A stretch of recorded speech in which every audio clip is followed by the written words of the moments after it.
Shalom Bapak Ibu dan Saudara yang dikasihi oleh Tuhan, keluarga besar GPI Waru Cabang Malang. Saya bersyukur bisa kembali menyambut Bapak Ibu dan Saudara dalam program Keluargaku Bertumbuh. Mari kita hari ini akan belajar bersama-sama akan kebenaran firman Tuhan yang sangat penting untuk kesehatan kerohanian kita.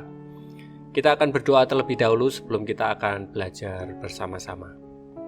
Bapa kami yang bertahta di dalam kerajaan surga yang mulia, sungguh kami bersyukur, berterima kasih kepadamu Tuhan.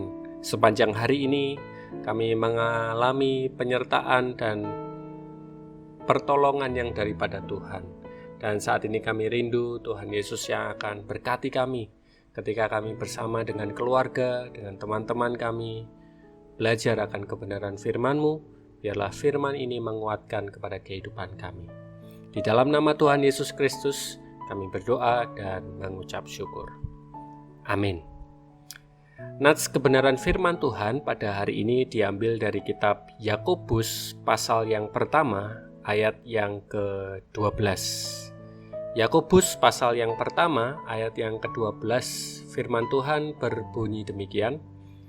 Berbahagialah orang yang bertahan dalam pencobaan, sebab apabila ia sudah tahan uji, ia akan menerima mahkota kehidupan yang dijanjikan Allah kepada orang-orang yang mengasihi Dia.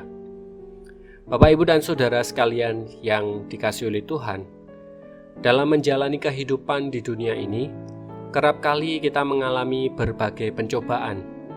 Yang dimaksud dengan pencobaan itu adalah keadaan yang sulit. Ada beraneka ragam pencobaan. Mungkin ditindas, tersisihkan, diejek, dihina, difitnah, dan masih banyak lagi hal-hal yang menjadi pencobaan yang sering saya dan saudara alami. Keadaan yang sulit seperti itu biasanya membuat kita menjadi sedih atau putus asa. Namun anehnya, dalam keadaan yang demikian, Yakobus malah menasihati agar saya dan saudara merasa bahagia ketika kita mengalami pencobaan.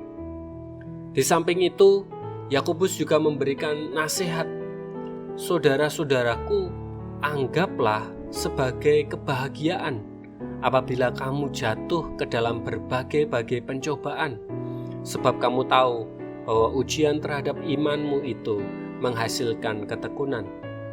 Biarlah ketekunan itu memperoleh buah yang matang, supaya kamu menjadi sempurna dan utuh dan tak berkekurangan apapun.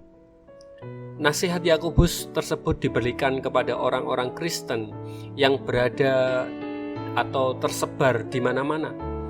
Orang Kristen tersebut ada berada di tengah bangsa-bangsa asing yang sering mengalami tekanan, pencobaan, dan juga permasalahan. Kepada orang-orang Kristen yang situasinya seperti itulah, Yakobus memberikan nasihat itu. Dari nasihat Yakobus tersebut, jelas bahwa pencobaan bisa menjadi sebuah ujian. Pada bagian lain dari nasihatnya, Yakobus menunjukkan sisi lain dari pencobaan, yaitu bahwa pencobaan tidak datang dari Tuhan, tetapi dari keinginan manusia sendiri. Yakobus di dalam firman Tuhan, yaitu kitab Yakobus pasal yang pertama ayat yang ke-13 sampai yang ke-15 menyatakan demikian. Apabila seorang dicobai, janganlah ia berkata, aku sedang dicobai oleh Allah, sebab Allah tidak dapat dicobai oleh yang jahat, dan ia sendiri tidak mencobai siapapun. Tetapi tiap-tiap orang dicobai oleh keinginannya sendiri, karena ia diseret dan dipikat olehnya. Apabila keinginan itu telah dibuai, ia melahirkan dosa, dan apabila dosa itu sudah matang, ia melahirkan maut. Bapak, Ibu, dan Saudara sekalian yang dikasihi oleh Tuhan, terlepas dari persoalan pencobaan itu datangnya dari mana dan mengapa kita harus diuji dengan pencobaan, yang pasti kita harus bertahan dalam pencobaan. Artinya, saya dan saudara harus tahan uji terhadap pencobaan. Jangan sampai kita terkalahkan oleh pencobaan, tetapi harus mengalahkan pencobaan. Ada beberapa hal yang penting yang dapat mendorong saya dan saudara untuk dapat mengalahkan pencobaan. Yang pertama, ketika kita tahan uji terhadap pencobaan, kita akan menerima mahkota kehidupan yang dijanjikan oleh Allah kepada siapapun yang mengasihi Dia. Apa mahkota kehidupan yang dijanjikan oleh Allah? Yaitu kemuliaan sejati yang kekal abadi. Itulah yang diberikan Allah kepada kehidupan orang-orang yang tahan uji. Kemudian yang kedua, ketika saya dan saudara menang terhadap pencobaan, pencobaan itu akan menghasilkan ketekunan yang dapat menjadikan kita sempurna dan utuh, tidak kekurangan suatu apapun.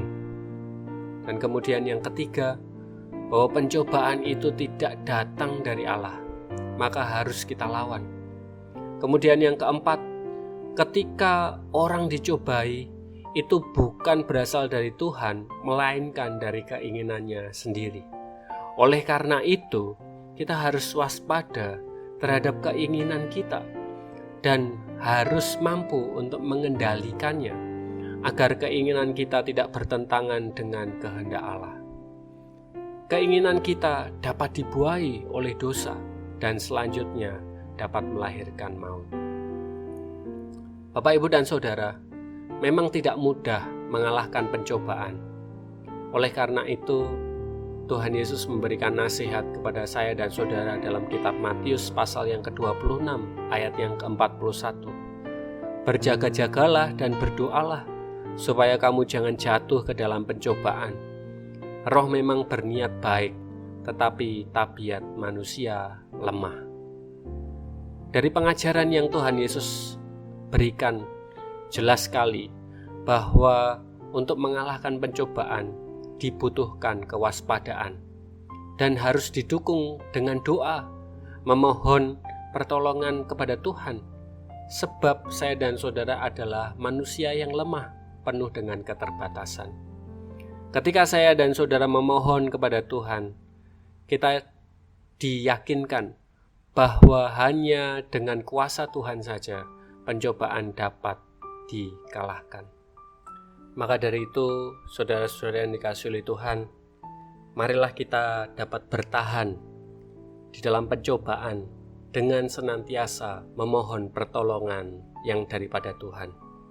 Yakin dan percayalah bahwa bersama dengan Tuhan, kita pasti mampu bertahan dan mengalahkan berbagai macam pencobaan.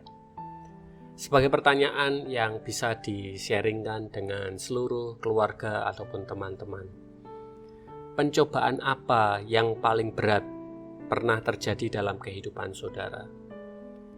Pencobaan apa yang berat yang pernah terjadi dalam kehidupan saudara? Kiranya renungan ini memberkati kepada kehidupan kita sekalian. Selamat bertumbuh keluargaku. Tuhan Yesus memberkati kita sekalian. Amin.